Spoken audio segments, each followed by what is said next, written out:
Pada abad yang silam, terdapat dua aliran filsafat yang saling bertentangan dan yang sangat mempengaruhi perkembangan linguistik dan psikologi.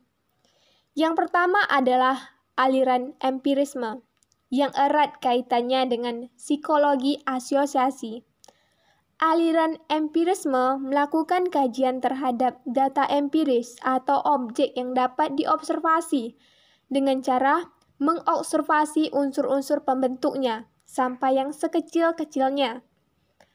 Oleh karena itu, aliran ini disebut bersifat atomistik dan lazim dikaitkan dengan asosiasisme dan positivisme.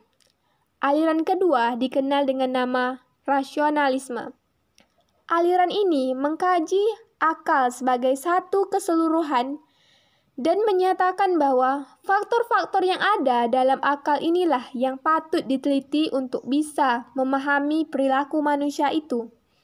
Oleh karena itu, aliran ini disebut bersifat holistik dan bisa dikaitkan dengan paham nativisme, idealisme, dan mentalisme.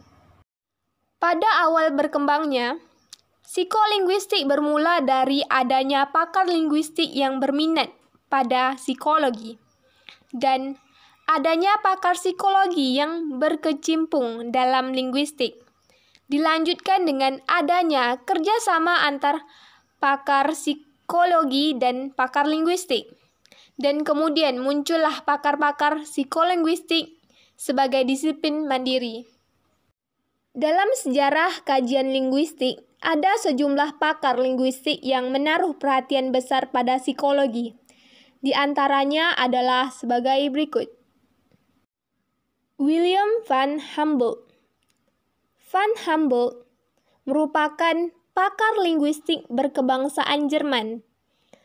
Telah mencoba mengkaji hubungan antara bahasa dengan pemikiran manusia.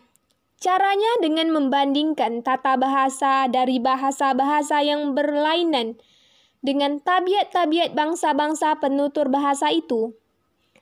Dari perbandingan itu, diperoleh kesimpulan bahwa bahasa suatu masyarakat menentukan pandangan hidup masyarakat penutur bahasa itu. Tampaknya, Van Humboldt sangat dipengaruhi oleh aliran rasionalisme. Dia menganggap bahasa bukanlah sesuatu yang sudah siap untuk dipotong-potong dan diklasifikasikan, seperti aliran empirisme. Menurut Van Humboldt, bahasa itu merupakan satu kegiatan yang memiliki prinsip-prinsip sendiri. Ferdinand de Saussure merupakan pakar linguistik berkebangsaan Swiss, telah berusaha menerangkan apa sebenarnya bahasa itu dan bagaimana keadaan bahasa itu di dalam otak.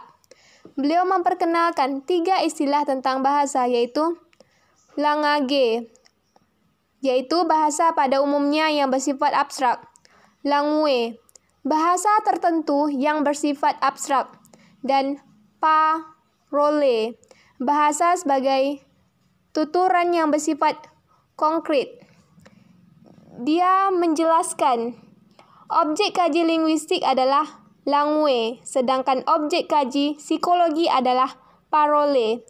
Ini berarti, kalau ingin mengkaji bahasa secara lengkap, maka kedua disiplin, yakni linguistik dan psikologi, harus digunakan. Hal ini dikatakan karena dia beranggapan segala sesuatu yang ada dalam bahasa itu pada dasarnya bersifat psikologis. Edward Sapir. Edward Sapir merupakan pakar linguistik dan antropologi bangsa Amerika. Telah mengikutsertakan psikologi dalam pengkajian bahasa. Menurutnya, psikologi dapat memberi dasar ilmu yang kuat dalam mengkaji bahasa. Beliau juga mencoba mengkaji hubungan bahasa dengan pemikiran. Dalam kajian ini, beliau berkesimpulan bahwa bahasa, terutama strukturnya, merupakan unsur yang menentukan struktur pemikiran manusia. Leonard Bloomfield merupakan pakar linguistik bangsa Amerika. Dalam usahanya menganalisis bahasa, telah dipengaruhi oleh dua aliran psikologi yang saling bertentangan, yaitu mentalisme dan behaviorisme. Pada mulanya, beliau menganalisis bahasa menurut prinsip-prinsip mentalisme. Di sini, beliau berpendapat bahwa bahasa dimulai dari melahirkan pengalaman yang luar biasa, terutama sebagai perjalanan dari adanya tekanan emosi yang sangat kuat. Jika melahirkan pengalaman dalam bentuk bahasa ini karena adanya tekanan emosi yang sangat kuat, maka muncullah ucapan eksklamasi. Jika pengalaman ini lahir oleh keinginan berkomunikasi, maka lahirlah ucapan deklarasi. Jika keinginan berkomunikasi ini bertukar menjadi keinginan untuk mengetahui, maka muncullah ucapan interogasi. Atau Jespersen telah menganalisis bahasa menurut psikologi mentalistik yang juga sedikit berbau behaviorisme. Dia berpendapat bahwa bahasa bukanlah satu wujud dalam pengertian satu benda seperti meja atau kucing, melainkan merupakan satu fungsi manusia sebagai lambang di dalam otak yang melambangkan pikiran itu.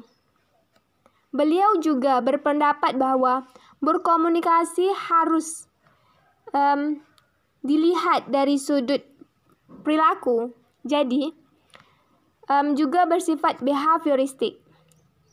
Malah beliau juga berpendapat bahwa satu kata dapat dibandingkan dengan satu kebiasaan atau perilaku seperti